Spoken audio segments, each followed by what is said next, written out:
Probably you haven't seen a signature like this before, and you might say, what it is so special about it is that it's made out of plastic and is completely clear. In other words, you can see through it, and you can also see the amazing work that is behind the stitching of the bunch of pages that conform each of the signatures. This journal is going to have 4 signatures, and in this video I'm going to show you how did I make this amazing clear spine.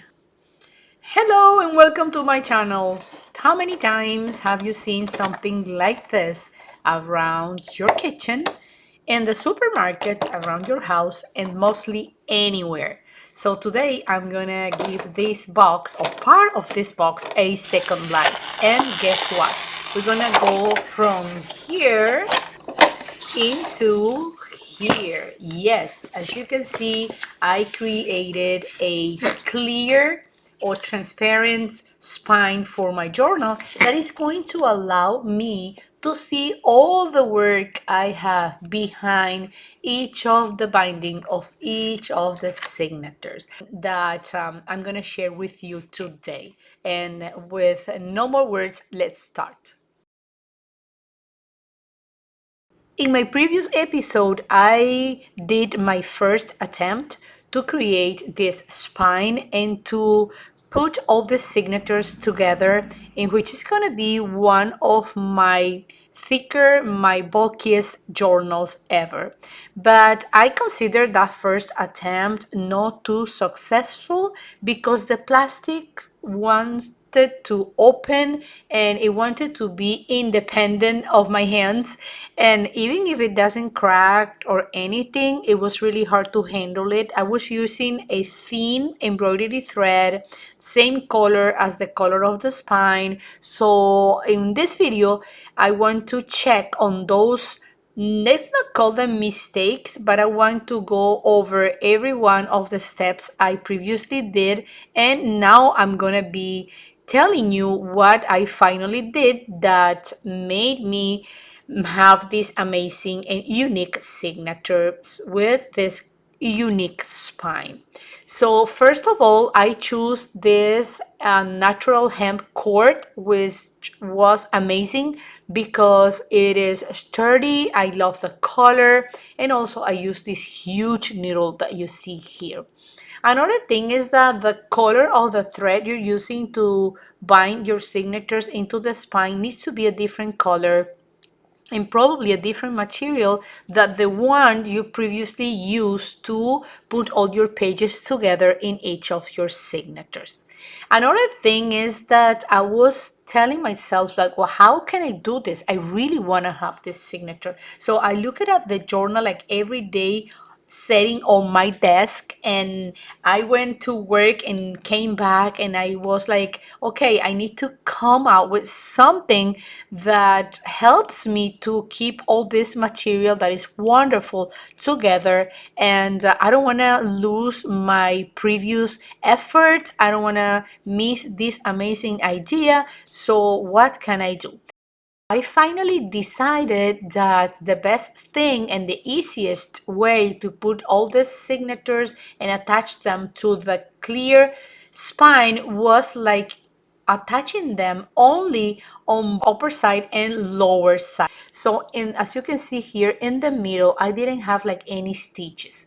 So when I first started, I was afraid of the signature to move, and as you can see here, the green one was the first one I attached, but it worked perfect and I really enjoyed the process and I loved the idea, and I said, okay, this is my aha moment. It works, and I want to do the same with the other 3 signatures. Another tip that I'm gonna let you know in here is that I start by binding the farthest or the last signature, the one in the back of the journal, and then I move from the back to the front of the journal with the third, second, and first signature. I found it easier to start by the back of the journal and finish at front of the journal. As you can see here, I'm using a cover from what used to be a kids book. It was a pop-up book, really nice, really cute, but it was kind of destroyed. You know how kids are, and it has like missing pages. So I said this cannot go in the trash and I need to use it. So I adopted the measurements to the measurements of my signatures, and this is the result. Of course, I need to keep working on it because I want to have like the best cover ever, and I hope you stay tuned in this channel so you can see the progress and you can see the final product that I'm gonna bring out to you. Another important thing about this journal is that it's unique. It is going to be unique, I think, like every other journal, but especially because of that transparent, clear spine, and also because in the last, very last signature at the back of the journal, I'm going to put all together the materials I brought, the ephemera I brought from my last trip to Sicily that was last month. So that for me it was really a surprise.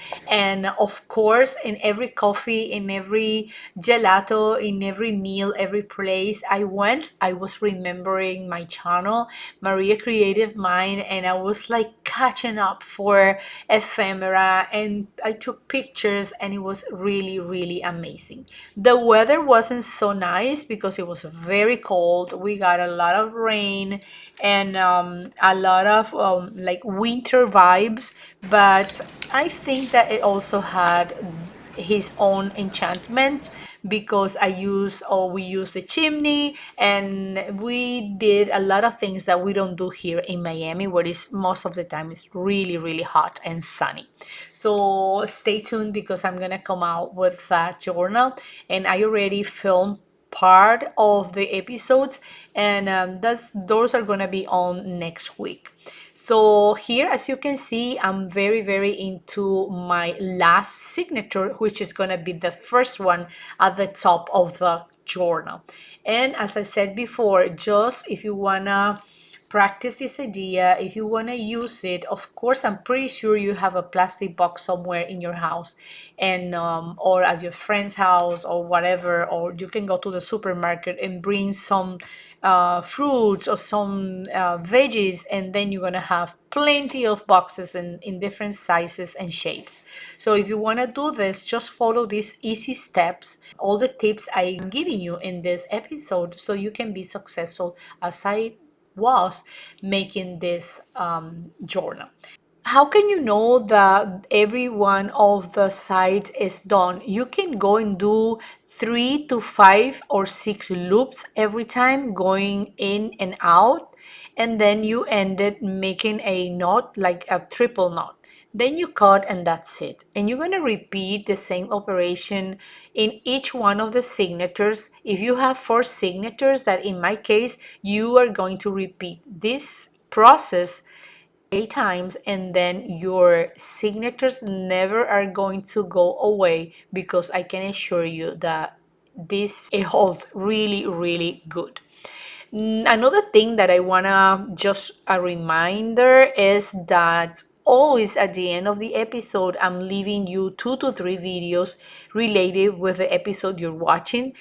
In this case, I'm gonna leave you the episodes in which I tried my first attempt to this spine, and also 2 more beautiful spines I created in the past. One was using Aida cloth that is used to needle point, and it came really, really good. I used color paint swatches, and I still have the little booklet journal collage book. It's only, I don't know, it's close to my heart. It came out really, really nice. And also, I'm gonna link another video in which I created my first cover using a paper bag. Those 3 videos I'm gonna be linking them here at the end of this episode. Well, I hope you had a wonderful time during Easter, that you enjoy with your family and friends. The times we're living are not really easy, but we have always to stay positive and to keep our energy, and mainly to keep our creativity on. That is one of the keys, for example, in my life, to stay connected, to be alive, and to detach from useless thoughts, useless actions, and useless things. It keeps you in shape mentally and also spiritually. So I'm very happy to be sharing with you again, and I hope that you come back for my next episode. Leave me a comment down below. What do you think about this amazing clear spine? And let me know if you are going to try. And of course, don't go away without leaving me a thumbs up, sharing this episode to your family and friends, to a craft friend, or to a craft teacher that you have. I'm very sure that they're gonna love the idea. And also, don't go without subscribing to my channel. As you may know, it's super easy. You just click here in my picture at the end of the video, and you can click the button down below that says subscribe. Then hit the bell, so YouTube is gonna send you a notification every time I post a new video. I see you very soon. I'm sending to you a lot of love, a lot of beautiful things that may come into your life, and thank you so much for watching. See you next time in my next creative episode. Bye, friends. Bye bye. Take care.